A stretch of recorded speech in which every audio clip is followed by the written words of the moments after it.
बाबा, मैं क्या करूं? मैं बहुत परेशान हूं। इस बार सूखा पड़ने के कारण सभी जीव जंतु प्यास के कारण मर रहे हैं और मैं कुछ भी नहीं कर पा रहा हूं। आखिर मेरे खुदाए गए तालाब में पानी क्यों नहीं निकल रहा है? बाबा, इसका कोई उपाय बताओ। महाराज, इसका उपाय तो है, लेकिन उपाय बहुत ही कठिन है। बाबा, आप मुझे बताइए कि वह क्या उपाय है। मैं इन जीवों को इस प्रकार मरते हुए नहीं देख सकता। मैं इन्हें बचाने के लिए कुछ भी कर सकता हूँ। बस आप मुझे उपाय बताइए।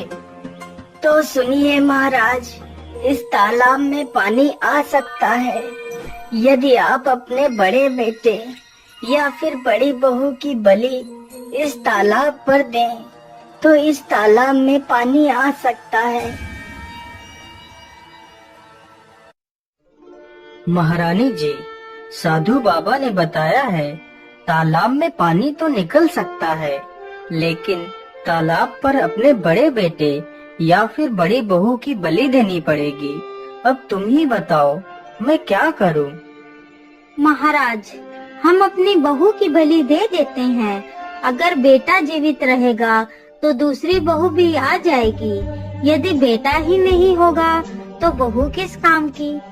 राजा की बड़ी बहू छिपकर ये सारी बातें सुन रही थी। ये सारी बातें सुनने के बाद वह अपने शयन कक्ष में चली जाती है।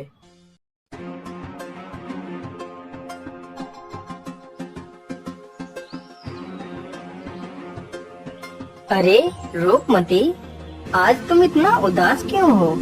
क्या बात है? वैसे तो तुम मेरे आते ही खुशी से झूम उठती थी, लेकिन आज तुम इतना गुमसुम क्यों हो? क्या बताऊं स्वामी, दुखी इसलिए हूँ कि हमारा तुम्हारा साथ बस यहीं तक था। क्या मतलब? मैं कुछ समझा नहीं। तुम कहना क्या चाहती हो? स्वामी, पिताश्री ने जो तालाब खुदवाया है उसमें पानी नहीं निकल रहा है, तो साधु बाबा ने मेरी बलि चढ़ाने को कहा है, जिससे तालाब में पानी आ जाएगा और सुबह ही मेरी बलि चढ़ाई जाएगी। इसीलिए मैं दुखी हूँ। अरे रूपमती, तो इसमें इतना दुखी होने की क्या हो सकता है? तुम आराम से खाना खाओ। हम लोग आज रात में ही यहाँ से भाग जाएंगे। आधी रात होते ही वह दोनों चुपचाप वहाँ से निकल जाते हैं।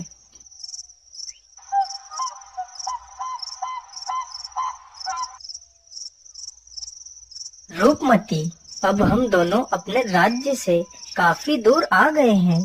चलो अब हम यहाँ पर थोड़ा सा आराम कर लेते हैं। फिर वे दोनों वहीं पर सो जाती हैं। तभी एक सर्प आकर रूपमती के पैर में डस लेता है।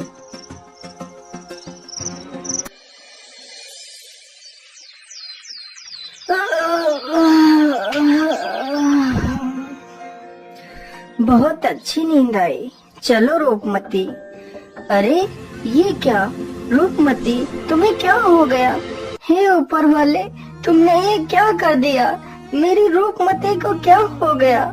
अब मैं क्या करूँगा? मैं तुम्हारे बिना नहीं रह सकता रूपमती। हे भगवान, मुझे भी मार डालो। जिसके लिए मैंने घर छोड़ा, अपना परिवार छोड़ा, वही मुझे छोड़कर चला गया। हे भगवान, मुझे नहीं जीना है, मुझे नहीं जीना है। अरे बेटा, तुम क्यों रो रहे हो? तुम्हें क्या हुआ? बाबा, मेरी मदद करो बाबा। मेरी पत्नी को सर्प ने डस लिया है, मेरी मदद करो। अरे बेटा, तुम शांत हो जाओ। मैं तुम्हारी पत्नी को जीवित कर सकता हूँ, लेकिन याद रहे तुम इस घटना के बारे में किसी को नहीं बताओगे। यदि तुमने किसी को बताया तो तुम्हारी पत्नी की मृत्यु हो जाएगी। ठीक है बाबा, मैं किसी को नहीं बताऊंगा बाबा। बस आप मेरी पत्नी को जीवित कर दीजिए। तो ठीक है बेटा, यह जल हाथ में लेकर 3 बार बोलो कि मैं अपनी आधी उम्र अपनी पत्नी को देता हूँ। मैं अपनी आधी उम्र अपनी पत्नी को देता हूँ। मैं अपनी आधी उम्र अपनी पत्नी को देता हूँ। मैं अपनी आधी उम्र अपनी पत्नी को देता हूँ। बेटा, अब इस जल को अपनी पत्नी के ऊपर डाल दो।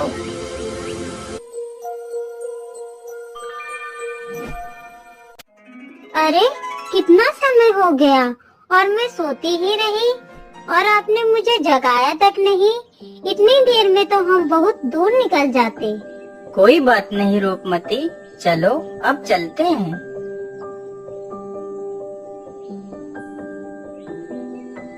स्वामी, मुझे तो बहुत जोर की प्यास लग रही है। अब मुझसे और नहीं चला जाएगा। अच्छा सुनो, वहाँ पर देखो, वहाँ पर कोई झोपड़ी नजर आ रही है। चलो वहीं चलते हैं। हो सकता है वहाँ पर हमें कुछ पानी पीने को मिल जाए। अरे भाई, हम लोग बहुत दूर से आ रहे हैं, क्या हमें कुछ पानी पीने को मिल सकता है? हाँ हाँ भैया, क्यों नहीं, कुआं वहाँ पर है, चले जाओ और पानी निकाल कर पी लो। रूपमती, तुम यहीं पर रुको, मैं अभी पानी लेकर आता हूँ। अरे इतनी सुंदर स्त्री होकर भी तुम यहाँ वहाँ कहाँ भटकती घूम रही हो? क्या बताऊं भैया, यह तो मेरी फूटी किस्मत है जो मैं यहाँ वहाँ भटक रही हूँ। फिर रूपमती उसे अपनी पूरी कहानी सुनाती है। अरे राम राम राम, यह तो बहुत बुरा हुआ आपके साथ, लेकिन आज नहीं तो कल जब आप अपने राज्य वापस जाएंगी तो वह राजा तुम्हारी बलि जरूर चढ़ा देगा। क्या करूं भैया, अकेले तो कहीं भागकर भी तो नहीं जा सकती हूँ। मेरी मानो तो तुम अपनी जान के लिए कोई भी खतरा मोल न लो। तुम अपने पति को मार दो और मेरे साथ यहाँ पर रह लो। यहाँ तुम्हारी जान को कोई खतरा नहीं होगा। हम दोनों आराम से यहीं रह सकते हैं। लेकिन मैं उसे कैसे मार सकती हूँ? तुम ही मार दो। अरे नहीं नहीं, पति तुम्हारा है तो मारना भी तुम्हें ही पड़ेगा। अच्छा ठीक है, मैं कोशिश करती हूँ। फिर वह पीछे से जाती है और राजकुमार को कुएं में धक्का दे देती है। राजकुमार कुएं में गिर जाता है। उन दोनों को लगा कि राजकुमार पानी में डूब गया है। अरे चलो चलो, यहाँ से भाग चलो, हम लोग कहीं दूसरी जगह चलते हैं। पूरी रात राजकुमार कुएं में लटका रहता है।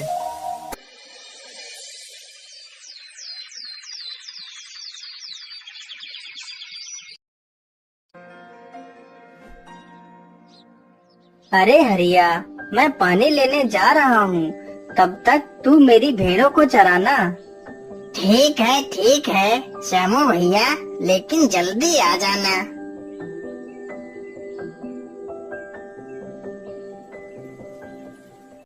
श्यामू जैसे ही अपना घड़ा कुएं में लटकाता है, तभी राजकुमार रस्सी को पकड़ लेता है। अरे कौन है कुएं में? छोड़ दो मेरा घड़ा। नहीं भैया, मैं आपका घड़ा ऐसे नहीं छोड़ूंगा, पहले आप मुझे बाहर निकाल दो। अरे भाई, तुम हो कौन? पता नहीं तुम कोई भूत प्रेत ही हो और मैं तुम्हें बाहर निकालूं, तुम मुझे ही खा जाओ। नहीं भैया, मैं भी तुम्हारी तरह इंसान हूँ। मैं रात के अंधेरे में गलती से गिर गया हूँ। भैया मुझे बाहर निकाल लो। अच्छा ठीक है, मैं अभी आपको बाहर निकालता हूँ।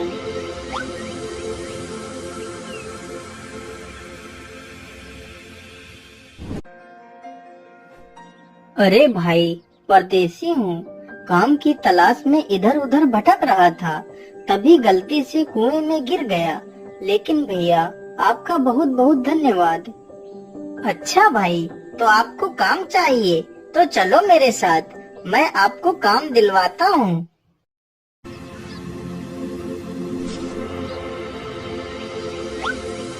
मैं तुम्हें काम पर तो रख सकता हूँ, लेकिन तुमने काम में जरा सी भी बेईमानी की तो मैं तुम्हें बिना किसी तनख्वाह के धक्के मारकर बाहर निकाल दूंगा।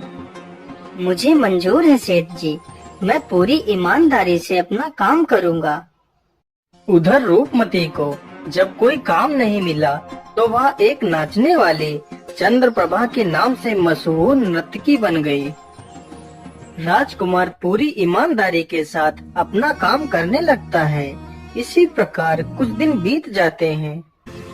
सेठ जी, राजा के घर में पुत्र ने जन्म लिया है, इसलिए राजा जी ने मशहूर नर्तकी चंद्रप्रभा को नाचने के लिए बुलाया है। इसलिए राजा ने आपको आमंत्रित किया है। अरे सेठानी जी, आज मेरे लिए खाना मत बनाना। मैं राजा के घर से दावत खाकर आऊंगा। वहाँ पर आज मशहूर नर्तकी चंद्रप्रभा आएगी। मालिक, अगर आप बुरा ना मानो तो मैं भी आपके साथ चलना चाहता हूँ। अरे नहीं नहीं, तुम नौकर चाकर आदमी वहाँ कहाँ जाओगे? राजा के घर में बड़े बड़े राजा महाराजा आएंगे, तुम उनके बीच कैसे बैठ पाओगे? अरे नहीं, ये नहीं हो सकता। अरे सेठ जी, अगर ये जाना चाहता है तो इसे क्यों रोक रहे हैं? ये भी तो हमारे बेटे जैसा है। अगर कोई पूछे तो उसे बता देना कि ये मेरा बेटा है। अच्छा अच्छा, ठीक है सेठानी जी, जैसी तुम्हारी इच्छा। चलो बेटा, तुम भी चलो। चंद्रप्रभा जैसे ही नाचने के लिए आती है तो राजकुमार उसे देखते ही पहचान लेता है और चंद्रप्रभा भी उसे पहचान लेती है। महाराज, मैं यहाँ पर नृत्य नहीं कर सकती हूँ। मैं जा रही हूँ यहाँ से। लेकिन चंद्रप्रभा, तुम यहाँ पर नृत्य क्यों नहीं कर सकती? महाराज, यहाँ पर एक चोर है जिसने मेरे गहने चुराए थे। पहले आप उस चोर को सजा दो, फिर मैं नृत्य करूँगी।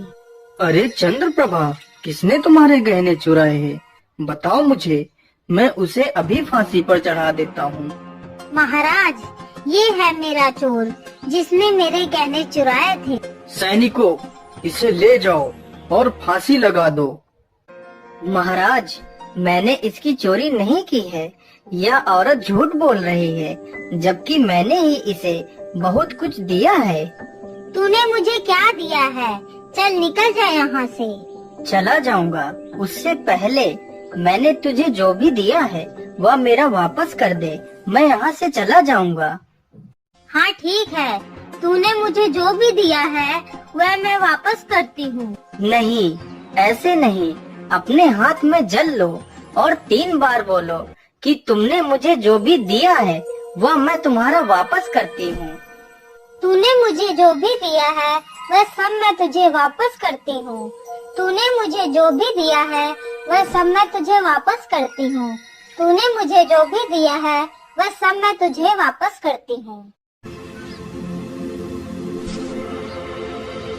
अरे दुष्ट, तूने यह क्या कर दिया? तूने इस नर्तकी की जान ले ली। तू तो चोर होने के साथ साथ एक तांत्रिक भी है। नहीं महाराज, मैं कोई चोर नहीं और ना ही मैं कोई तांत्रिक हूँ। मैं बल्लभगढ़ का राजकुमार इंद्रसेन हूँ और यह कोई नर्तकी नहीं बल्कि मेरी पत्नी है। फिर राजकुमार सभी को अपनी दुख भरी कहानी सुनाता है। महाराज, मैंने इसे अपनी आधी उम्र दी थी। जैसे ही इसने मेरा दिया हुआ मुझे वापस कर दिया तो इसकी मृत्यु हो गई। ये सारी बातें सुनकर राजा हैरान रह जाता है। राजकुमार, हमें क्षमा कर दीजिए। हमें नहीं पता था कि आप इतने महान राजा के पुत्र हैं। फिर राजा अपनी बड़ी पुत्री प्रेमलता का विवाह उस राजकुमार के साथ कर देता है।